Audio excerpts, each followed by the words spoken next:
നോക്കാം ഇന്നത്തെ വിശദമായ റിപ്പോർട്ടുകൾ. കോവിഡ് വാക്സിൻ 2 ഡോസും സ്വീകരിച്ചവർക്ക് ഇളവ്. 2 ഡോസ് വാക്സിൻ എടുത്തവർക്ക് ഇനി RT-PCR നെഗറ്റീവ് സർട്ടിഫിക്കറ്റ് വേണ്ട. നിലവിൽ RT-PCR നെഗറ്റീവ് സർട്ടിഫിക്കറ്റ് ആവശ്യമായ എല്ലാ കാര്യങ്ങൾക്കും ഇളവ് ബാധകമാണ്.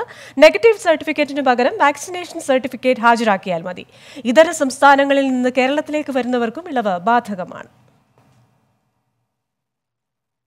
പെരുന്നാൾ പ്രമാണിച്ച് ഞായറാഴ്ച ഉൾപ്പെടെ 3 ദിവസം നിയന്ത്രണങ്ങളിൽ ഇളവ് പ്രഖ്യാപിച്ച് സംസ്ഥാന സർക്കാർ. A-B-C കാറ്റഗറിയിൽപ്പെടുന്ന തദ്ദേശ ഭരണ സ്ഥാപന പരിധികളിൽ കൂടുതൽ വ്യാപാര സ്ഥാപനങ്ങൾക്ക് പ്രവർത്തനാനുമതി. മുഖ്യമന്ത്രിയുമായി നടത്തിയ ചർച്ചയുടെ അടിസ്ഥാനത്തിൽ സമരവും പ്രതിഷേധവും അവസാനിപ്പിക്കാൻ വ്യാപാരി സംഘടനകളും തീരുമാനിച്ചു. പെരുന്നാൾ പ്രമാണിച്ച് 3 ദിവസത്തേക്കാണ് ലോക്ഡൌണിലും നിയന്ത്രണങ്ങളിലും സർക്കാർ ഇളവ് പ്രഖ്യാപിച്ചത്. വാരാന്ത്യ ലോക്ഡൌൺ ഏർപ്പെടുത്തിയിട്ടുള്ള ഞായറാഴ്ചയും തിങ്കൾ ചൊവ്വ ദിവസങ്ങളിലുമാണ് കൂടുതൽ ഇളവുകൾ. അവശ്യ വസ്തുക്കൾ വിൽക്കുന്ന കടകൾക്ക് പുറമെ തുണിക്കട, ചെരുപ്പുകട, ഇലക്ട്രോണിക് ഷോപ്പുകൾ, ഫാൻസി ഷോപ്പുകൾ, സ്വർണ്ണക്കട എന്നിവയ്ക്കും പ്രവർത്തനാനുമതിയുണ്ടാകും. രാത്രി 8 വരെയാണ് അനുമതി. D കാറ്റഗറിയിൽപ്പെടുന്ന തദ്ദേശ ഭരണ സ്ഥാപന പരിധികളിൽ ഇളവുകൾ ബാധകമല്ല. വ്യാപാരി സംഘടനാ പ്രതിനിധികളുമായി നടത്തിയ ചർച്ചയുടെ ഭാഗമായാണ് സർക്കാർ അടിയന്തരമായി കൂടുതൽ ഇളവുകൾ പ്രഖ്യാപിച്ചത്. അതേസമയം രാവിലെ സ്വരം കടുപ്പിച്ച വ്യാപാരി സംഘടനാ നേതാക്കൾ മുഖ്യമന്ത്രിയുമായുള്ള ചർച്ചയ്ക്ക് പിന്നാലെ നിലപാട് മയപ്പെടുത്തി. നിയമലംഘന സമരങ്ങൾക്കില്ലെന്ന സംഘടനാ നേതാക്കൾ കൂട്ടിയിട്ടാണ് മുഖ്യമന്ത്രിയുമായി സംസാരിച്ചത്. സംഭാഷണം സൗഹൃദപരമായിരുന്നു. ഞങ്ങളുടെ കാര്യങ്ങൾ അറിയുന്ന മുഖ്യമന്ത്രി വ്യക്തമായി ഓരോ കാര്യങ്ങളും വ്യാപാര രംഗത്ത് നടക്കുന്ന പ്രശ്നങ്ങളെ പറ്റി വിശദമായി ചോദിച്ച് മനസ്സിലാക്കി. ന്യായമാണ്, അത് ശരിയായിട്ട് പരിശോധിച്ച് പരിഹാരം കാണാമെന്നും അദ്ദേഹം ഉറപ്പു നൽകി. തദ്ദേശ ഭരണ സ്ഥാപന പരിധികളിലെ നിയന്ത്രണ മാനദണ്ഡങ്ങൾ പുനഃപരിശോധിക്കാമെന്ന് സർക്കാർ ഉറപ്പു നൽകിയതായി വ്യാപാരി വ്യവസായി സമിതിയും അറിയിച്ചു. മൈക്രോ കണ്ടെയ്ൻമെന്റ് സോണുകൾ പ്രാബല്യത്തിൽ വരുത്തണം എന്ന ആവശ്യം ഞങ്ങൾ മുഖ്യമന്ത്രിയുടെ ശ്രദ്ധയിൽപ്പെടുത്തി. ആവശ്യമായിട്ടുള്ള ഇടപെടൽ അടിയന്തര പ്രാധാന്യത്തോടുകൂടി ഇക്കാര്യത്തിൽ ഉണ്ടാകുമെന്ന ഉറപ്പ് ഞങ്ങൾക്ക് നൽകിയിട്ടുണ്ട്. സർക്കാർ പ്രഖ്യാപിച്ചത് താൽക്കാലിക ഇളവുകളാണെങ്കിലും വരും ദിവസങ്ങളിൽ കൂടുതൽ ഇളവുകളുണ്ടാകുമെന്ന പ്രതീക്ഷയിലാണ് വ്യാപാരികൾ. 24 തിരുവനന്തപുരം. കേരളം, മഹാരാഷ്ട്ര അടക്കമുള്ള സംസ്ഥാനങ്ങളിലെ കോവിഡ് വ്യാപനത്തിൽ ആശങ്ക രേഖപ്പെടുത്തി പ്രധാനമന്ത്രി നരേന്ദ്രമോദി. പ്രതിരോധ നടപടികൾ കർശനമാക്കി കുട്ടികളെ കോവിഡിൽ നിന്ന് സംരക്ഷിക്കണമെന്നും പ്രധാനമന്ത്രി നിർദ്ദേശിച്ചു. ടെസ്റ്റ്, ട്രീറ്റ്, ട്രാക്കിംഗ്, വാക്സിനേഷൻ എന്നിവയിൽ സംസ്ഥാനങ്ങൾ ശ്രദ്ധ ചെലുത്തണമെന്ന് മുഖ്യമന്ത്രിമാരുമായി നടത്തിയ കോവിഡ് അവലോകന യോഗത്തിൽ പ്രധാനമന്ത്രി വ്യക്തമാക്കി.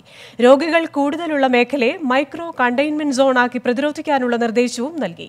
വ്യാപന ശേഷി തുടരുന്ന സാഹചര്യത്തിൽ കുട്ടികളിൽ കൂടുതൽ ജാഗ്രത പാലിച്ച് 3ാം തരംഗത്തെ തടയണമെന്നും പ്രധാനമന്ത്രി ആവശ്യപ്പെട്ടു. കേന്ദ്രത്തിന്റെ എല്ലാ സഹായവും യോഗത്തിൽ പ്രധാനമന്ത്രി ഉറപ്പു നൽകി. കേരളമടക്കമുള്ള സംസ്ഥാനങ്ങൾ വാക്സിൻ ദൗർലഭ്യം പ്രധാനമന്ത്രിയുടെ ശ്രദ്ധയിൽപ്പെടുത്തി. कुछ राज्यों में केसेस की बढ़ती हुई संख्या अभी भी चिंताजनक बनी हुई है, लेकिन महाराष्ट्र और केरल में केसेस का इजाफा लगातार देखने को मिल रहा है. ये वाकई हम सबके लिए, देश के लिए एक गंभीर चिंता का विषय है. आप सब इससे परिचित हैं कि ऐसे ही ट्रेंड हमें सेकंड वेव के पहले जनवरी फरवरी में भी देखने को मिले थे. इसलिए आशंका स्वाभाविक रूप से बढ़ जाती है कि अगर स्थिति नियंत्रण में नहीं आई तो मुश्किल हो सकती है. കോവിഡ് വ്യാപനം മാറ്റമില്ലാതെ തുടരുന്നു. സംസ്ഥാനത്ത് ഇന്ന് 13,750 പേർക്ക് രോഗബാധ സ്ഥിരീകരിച്ചു. കൂട്ടപരിശോധന ഉൾപ്പെടെ കഴിഞ്ഞ 24 മണിക്കൂറിനിടെ 1,30,390 സാമ്പിളുകൾ പരിശോധിച്ചു. ടെസ്റ്റ് പോസിറ്റിവിറ്റി നിരക്ക് 10.55%.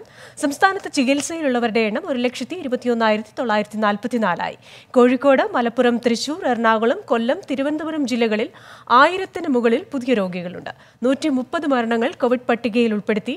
12,884 പേർക്ക് സമ്പർക്കത്തിലൂടെയാണ് രോഗബാധ. 725 പേരുടെ സമ്പർക്ക ഉറവിടം വ്യക്തമല്ല. സംസ്ഥാനത്തിന് പുറത്തുനിന്ന് വന്ന 63 പേരും 78 ആരോഗ്യ പ്രവർത്തകരും ഇന്ന് രോഗികളായി. 10,697 പേർക്കാണ് ഇന്ന് രോഗമുക്തി. TPR 15-ന് മുകളിലുള്ള 205 തദ്ദേശ പ്രദേശങ്ങളാണ് സംസ്ഥാനത്തുള്ളത്. അതിനിടെ സംസ്ഥാനത്ത് 4.8 ലക്ഷം ഡോസ് കോവിഷീൽഡ് വാക്സിൻ കൂടി ലഭിച്ചതായി ആരോഗ്യമന്ത്രി വീണ ജോർജ് അറിയിച്ചു. ഇന്ന് 1,21,130 പേർക്കാണ് വാക്സിൻ നൽകിയത്. എറണാകുളം കൂനമാവ് മേസ്തിരിപ്പടിയിൽ കാറും ടാങ്കർ ലോറിയും കൂട്ടിയിടിച്ച അപകടം. ടാങ്കർ ലോറി മറിഞ്ഞു. CNG ഇന്ധനം നിറച്ചു വന്ന ടാങ്കറാണ് അപകടത്തിൽപ്പെട്ടത്. വിശദാംശങ്ങളുമായി ശ്രീജിത്ത് ശ്രീകുമാരൻ ചേരുന്നു. ശ്രീജിത്ത്, എന്തൊക്കെയാണ് വിശദാംശങ്ങൾ? എറണാകുളം കൂനമ്മാവ് മേസ്തിരിപ്പടിയിൽ കാറും ടാങ്കർ ലോറിയുമായി കൂട്ടിയിടിച്ച് അപകടമുണ്ടായിരിക്കുകയാണ്. ഈ ടാങ്കർ ലോറി CNG ഇന്ധനം നിറച്ചു വന്നതാണ്. ഈ ലോറി ഇപ്പോൾ മറിഞ്ഞതായിട്ടാണ് നമുക്ക് ലഭിക്കുന്ന വിവരം. വിശദാംശങ്ങളുമായി ശ്രീജിത്ത് ശ്രീകുമാരൻ ചേരുന്നു. ശ്രീജിത്ത്, എന്തൊക്കെയാണ് അവിടെ നിന്നുള്ള വിവരങ്ങൾ? ക്രിസ്റ്റീന, അല്പസമയം മുൻപാണ് ഇത്തരമൊരു വാർത്ത വരുന്നത്. CNG ഇന്ധനം നിറച്ച് കൊച്ചിയിൽ നിന്ന് മടങ്ങി പോവുകയായിരുന്ന വാഹനമാണ് ഇപ്പോൾ മറിഞ്ഞത് എന്നൊരു വിവരമാണ് ഏറ്റവും ഒടുവിൽ ലഭിക്കുന്നത്. കാറുമായി കൂനമാവ് മേസ്തിരിപ്പടിയിൽ വെച്ച് കൂട്ടിയിടിക്കുകയായിരുന്നു. ഇരു ഡ്രൈവർമാർക്കും പരിക്കേറ്റിട്ടുണ്ട്. 2 വാഹനത്തിൽ ഡ്രൈവർമാർക്കും പരിക്കേറ്റിട്ടുണ്ട്. പക്ഷേ ഇതിൽ ഇന്ധനമുണ്ട് എന്ന് തന്നെയാണ് പോലീസ് പറയുന്നത്. ഇന്ധന ചോർച്ചയുണ്ട് എന്ന് തന്നെയാണ് പ്രാഥമിക ഒരു നിഗമനം. പോലീസിന്റെ ഒരു വിവരം പോലീസിന്റെ ഭാഗത്തു നിന്ന്, വരാപ്പുഴ പോലീസ് സ്റ്റേഷൻ പരിധിയാണ്, ആ ഭാഗത്തു നിന്ന് നമുക്ക് ലഭിക്കുന്ന വിവരവും അത് തന്നെയാണ്. എന്തായാലും വലിയ തോതിൽ പോലീസ് സന്നാഹവും ഫയർഫോഴ്സിന്റെ സന്നാഹവും ഈ പ്രദേശത്ത് ഉണ്ട്. എത്രത്തോളം ഇന്ധന ചോർച്ചയുണ്ട്, അത് കൃത്യമായ രീതിയിൽ പെട്ടെന്ന് തന്നെ പരിഹരിക്കാൻ കഴിയുമോ എന്ന കാര്യത്തെക്കുറിച്ച് ഇപ്പോൾ നമുക്ക് പറയാൻ കഴിയില്ല. എന്തായാലും പോലീസും അതുപോലെ തന്നെ ഫയർഫോഴ്സും അടക്കം വലിയൊരു ടീം ഇപ്പോൾ തന്നെ ആ പ്രദേശത്ത് എത്തിയിട്ടുണ്ട്. പ്രദേശത്ത് ഗതാഗതം ഇപ്പോൾ സ്തംഭിച്ച അവസ്ഥയിലാണ്. നിരവധി ആളുകൾ തിങ്ങിപ്പാർക്കുന്ന ഒരു പ്രദേശമാണ്. സ്വാഭാവികമായി ഇത്തരത്തിൽ ഇന്ധന ചോർച്ച ഉണ്ടായാൽ ഏതെങ്കിലും തരത്തിൽ ബാധിക്കുമെന്ന ആശങ്കയും നിലനിൽക്കുന്നുണ്ട്. പക്ഷേ പ്രാഥമിക നിഗമനം മാത്രമാണ്. ഇനിയും കൂടുതൽ വിവരങ്ങൾ പുറത്തു വരാനിരിക്കുന്നേ ഉള്ളൂ. ഫയർഫോഴ്സ് അടക്കമുള്ള മുഴുവൻ ആളുകളും ഇപ്പോഴും ഈ രക്ഷാപ്രവർത്തനത്തിലാണ്. ഇന്ധനം പോയിട്ടുണ്ടോ എന്ന ഒരു സംശയമാണ് ഇപ്പോൾ നിലനിൽക്കുന്നത്. എന്തായാലും CNG ഇന്ധനം കയറ്റി വന്ന ടാങ്കറാണ് മറിഞ്ഞിരിക്കുന്നത്. ഇരു കൂട്ടർക്കും, ടാങ്കർ ലോറിയിലും കാറിലുമുള്ളവർക്ക് പരിക്കുണ്ട് എന്നും പ്രാഥമികമായി വിവരം ലഭിക്കുന്നു. അല്പസമയത്തിനകം കൂടുതൽ വിവരങ്ങൾ നമുക്ക് വ്യക്തമാക്കാനാകും. ക്രിസ്റ്റീന. ശരി. എറണാകുളം കൂനമാവ് മേസ്തിരിപ്പടിയിൽ കാറും ടാങ്കർ ലോറിയും കൂട്ടിയിടിച്ച അപകടം.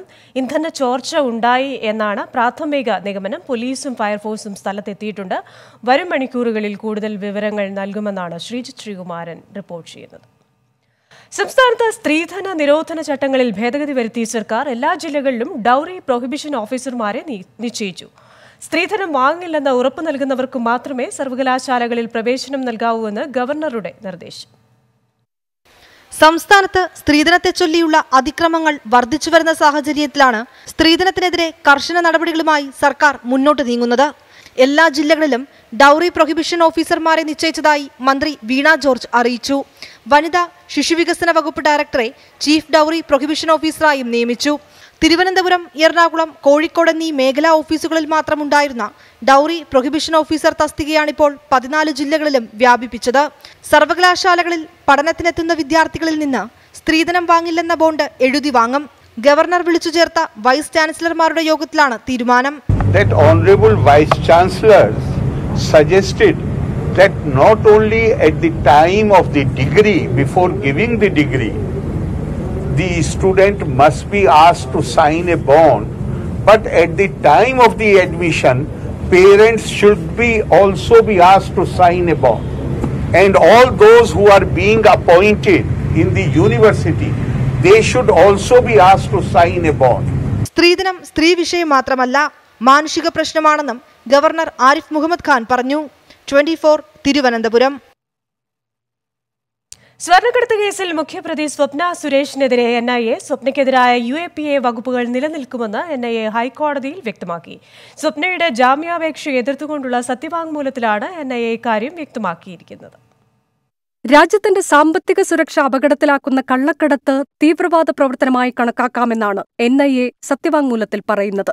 രാജ്യത്തിന്റെ സാമ്പത്തിക സുരക്ഷയെ അട്ടിമറിക്കുന്നതായിരുന്നു സ്വപ്ന സുരേഷിന്റെ നേതൃത്വത്തിൽ നടന്ന കള്ളക്കടത്ത് പ്രവർത്തനങ്ങൾ.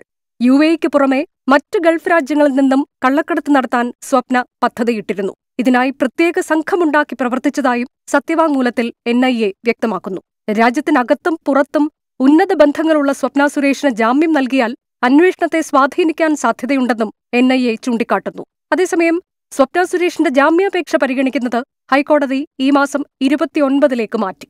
24 കൊച്ചി.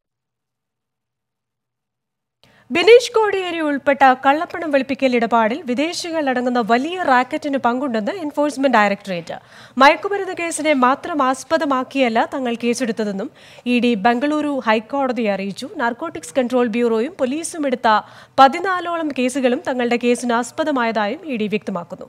ബിനീഷിന്റെ വീട്ടിൽ നിന്നും കണ്ടെത്തിയ അനൂപ് മുഹമ്മദിന്റെ ഡെബിറ്റ് കാർഡ് ഉപയോഗിച്ച് ഇടപാടുകൾ നടത്തിയിട്ടുണ്ടെന്നും ഇതിന്റെ കാലാവധി കഴിഞ്ഞെന്ന വാദം തെറ്റാണെന്നും ED കോടതിയെ അറിയിച്ചു. ജാമ്യാപേക്ഷയെ എതിർത്താണ് കോടതിയെ ED ഇക്കാര്യങ്ങൾ അറിയിച്ചത്. കരിപ്പൂർ സ്വർണ്ണക്കടത്ത് കേസിൽ മുഖ്യപ്രതിയടക്കം 2 പേർ അറസ്റ്റിൽ. കരിപ്പൂർ കേന്ദ്രീകരിച്ച് പ്രവർത്തിക്കുന്ന സംഘത്തിലെ പ്രധാനി കരിപ്പൂർ സ്വദേശി സജിമോൻ, കൊടുവള്ളി, ഒഴലക്കുന്ന് സ്വദേശി മുനവർ എന്നിവരെയാണ് പ്രത്യേക അന്വേഷണ സംഘം അറസ്റ്റ് ചെയ്തത്. എയർപോർട്ടിനകത്ത് ഉദ്യോഗസ്ഥ തലത്തിൽ സഹായം ലഭിക്കുന്നുണ്ടെന്നും ഓഫീസർമാരുമായി ഇടപാടുകൾ നടക്കാറുണ്ടെന്നും പ്രതി സജിമോൻ പോലീസിന് മൊഴി നൽകി. കവർച്ചാ സംഘങ്ങൾക്ക് എയർപോർട്ട് കേന്ദ്രീകരിച്ചുള്ള സഹായങ്ങൾ ചെയ്തു കൊടുത്ത പ്രതിയാണ് സജിമോൻ. കൊടുവള്ളി താമരശ്ശേരി സ്വർണ്ണക്കടത്ത് മാഫിയയ്ക്ക് വേണ്ടി കാരിയർമാരെ സുരക്ഷിതമായി എയർപോർട്ടിന് പുറത്തെത്തിക്കുകയും റിസീവർമാരെ ഏൽപ്പിക്കുന്നതിലും സജിമോന് പങ്കുണ്ട്. കൊടകര കള്ളപ്പണ കവർച്ചാ കേസിൽ നിഗൂഢതയെന്ന് ഹൈക്കോടതി. കവർച്ച മുൻകൂട്ടി ആസൂത്രണം ചെയ്തതാണെന്ന് സംശയിക്കുന്നതായും പണത്തിന്റെ ഉറവിടവും ലക്ഷ്യവും വ്യക്തമല്ലെന്നും കോടതി ചൂണ്ടിക്കാട്ടി. കേസിൽ സത്യം പുറത്തുവരണമെന്നും പ്രതികളുടെ ജാമ്യാപേക്ഷ തള്ളിക്കൊണ്ടുള്ള ഉത്തരവിൽ കോടതി വ്യക്തമാക്കുന്നു. കൊടകര കള്ളപ്പണ കവർച്ച ആകസ്മികമായി സംഭവിച്ചതല്ല, മുൻകൂട്ടി ആസൂത്രണം ചെയ്തതെന്നാണ് ഹൈക്കോടതി നിരീക്ഷണം. കേസിൽ നിഗൂഢമായ ഒരുപാട് കാര്യങ്ങൾ ഇനിയും പുറത്തുവരാനുണ്ട്. ചില പ്രധാന പ്രതികൾ ഇപ്പോഴും പിടിയിലായിട്ടില്ല. കവർച്ചാപ്പണത്തിന്റെ ഉറവിടമെന്ത്, പണം എത്തിച്ചത് എന്തിനു വേണ്ടി എന്നതെല്ലാം അന്വേഷിക്കണമെന്നും ഹൈക്കോടതി നിർദ്ദേശിച്ചു. 25 ലക്ഷം രൂപ നഷ്ടപ്പെട്ടെന്ന പരാതിക്കാരൻ പറയുമ്പോൾ 3.5 കോടി രൂപയുണ്ടെന്ന് പോലീസ് ചൂണ്ടിക്കാട്ടുന്നു. കേസിൽ വെളിപ്പെടാത്ത നിരവധി കാര്യങ്ങൾ അവശേഷിക്കുന്നുണ്ടെന്നും ഹൈക്കോടതി വ്യക്തമാക്കി. അതേസമയം കൊടകര സംഭവം കവർച്ചാ കേസായി പോലീസ് കുറ്റപത്രം സമർപ്പിക്കാൻ ഒരുങ്ങവെയാണ് നിർണായകമായ നിരീക്ഷണങ്ങൾ എന്നതും ശ്രദ്ധേയമാണ്. ഇക്കഴിഞ്ഞ ഏപ്രിൽ 3-നാണ് കൊടകര ദേശീയപാതയിൽ 3.5 കോടി രൂപ ക്രിമിനൽ സംഘം കവർന്നത്. ഇതിനോടകം 22 പേരെ പോലീസ് അറസ്റ്റ് ചെയ്തു. 1,45 ലക്ഷം രൂപയും കണ്ടെടുത്തിരുന്നു. എസ് ശ്രീകാന്ത്, 24, കൊച്ചി. കൊടകര കള്ളപ്പണ കവർച്ചാ കേസിൽ ബിജെപി നേതാക്കൾ പ്രതികളായേക്കില്ല. കേസിൽ ഈ മാസം 23-ന് കുറ്റപത്രം സമർപ്പിക്കും. ഇരിങ്ങാലക്കുട കോടതിയിൽ കവർച്ച കേസിലാണ് കുറ്റപത്രം നൽകുക. റിമാൻഡിൽ കഴിയുന്ന 22 പേരെ മാത്രമായിരിക്കും പ്രതി ചേർക്കുക. കുറ്റപത്രം സമർപ്പിച്ചതിന് ശേഷം എൻഫോഴ്സ്മെന്റ് ഡയറക്ടറേറ്റിന് അന്വേഷണ സംഘം വിശദമായ റിപ്പോർട്ട് നൽകും. മുഖ്യമന്ത്രി ഡൽഹിയിൽ പോയത് കുഴൽപ്പണക്കേസും സ്വർണ്ണക്കടത്തും ഒത്തുതീർപ്പാക്കാൻ ആണെന്നായിരുന്നു പ്രതിപക്ഷ നേതാവ് വി ഡി സതീശൻ ആരോപിച്ചത്. ഗൂഢാലോചനയെന്നത് കോൺഗ്രസിന്റെ ആരോപണം മാത്രമാണെന്നായിരുന്നു CPIM സംസ്ഥാന സെക്രട്ടറി എ വിജയരാഘവന്റെ പ്രതികരണം. മുഖ്യമന്ത്രി ഡൽഹിയിൽ പോയി പ്രധാനമന്ത്രിയെ കാണാൻ പോയത് തന്നെ ഈ കേസന്വേഷണങ്ങളെല്ലാം ഒത്തുതീർപ്പിലെത്തിയതിൻ്റെ ഭാഗമായിട്ടാണ്, അതിൻ്റെ അവസാന ചർച്ചയ്ക്കായിട്ടാണ്. എനിക്ക് മുഖ്യമന്ത്രിയോട് അഭ്യർത്ഥിക്കാനുള്ളത്, ഇതിനായാണ് പോയിരുന്നെങ്കിൽ ആ കെ സുരേന്ദ്രനെ കൂടി കൊണ്ടുപോകായിരുന്നു. ആരോപണം സൗജന്യമായിട്ട് അവർക്ക് ഉന്നയിക്കാറുണ്ട്. ഇതൊക്കെ ഇവിടെ നമ്മൾ കണ്ടുകൊണ്ടിരിക്കില്ലേ? ഒരു കേസാണത്. കേസ് ഗവൺമെൻറ് ഗൗരവപൂർവ്വം ആണ്. എല്ലാ നിയമവാഴ്ച നിലനിൽക്കുന്ന ഒരു സമൂഹമാണ് നമ്മുടേത്. അതനുസരിച്ചാണ് കേസ് മുന്നോട്ട് പോകുക. പ്രമുഖ Indian photo journalist Danish Siddiqui കൊല്ലപ്പെട്ടു. അഫ്ഗാനിസ്ഥാനിലെ കാണ്ഡഹാറിൽ സംഘർഷം റിപ്പോർട്ട് ചെയ്യുന്നതിനിടെയാണ് അന്ത്യം. വാർത്താ ഏജൻസിയായ റോയിട്ടേഴ്സിന്റെ ഇന്ത്യയിലെ ഫോട്ടോ വിഭാഗം മേധാവിയാണ് പുലിറ്റ്സർ പുരസ്കാര ജേതാവായ ഡാനിഷ് സിദ്ദിഖി. കാണ്ഡഹാർ പ്രവിശ്യയിലെ സ്പിൻ ബോൾഡാക് ജില്ലയിൽ വെച്ചാണ് വ്യാഴാഴ്ച രാത്രി ഡാനിഷ് സിദ്ദിഖി കൊല്ലപ്പെട്ടത്.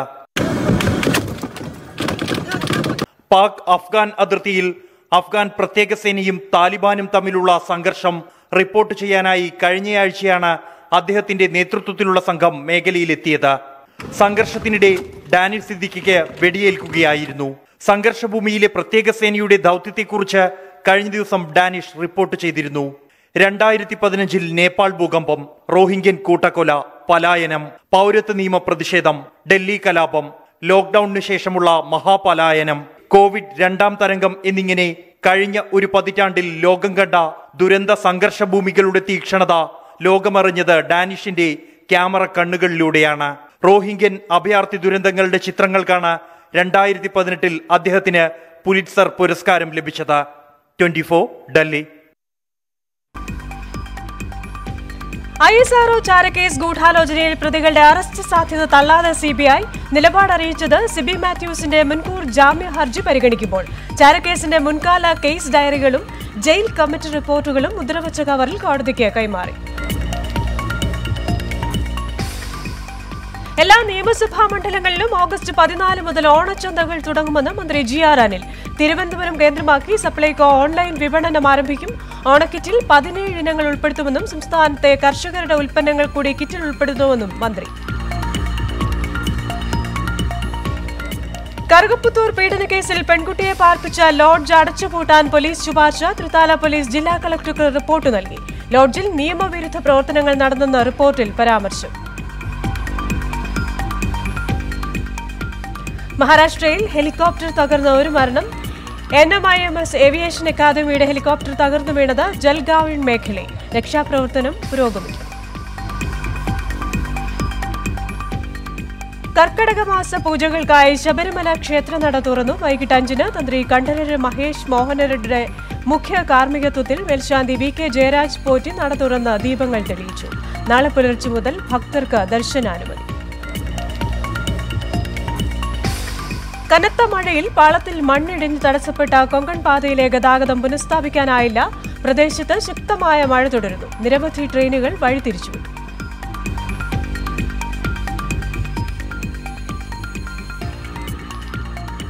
24 റൗണ്ടപ്പ് ഇവിടെ പൂർണ്ണമാവുകയാണ്. നമസ്കാരം.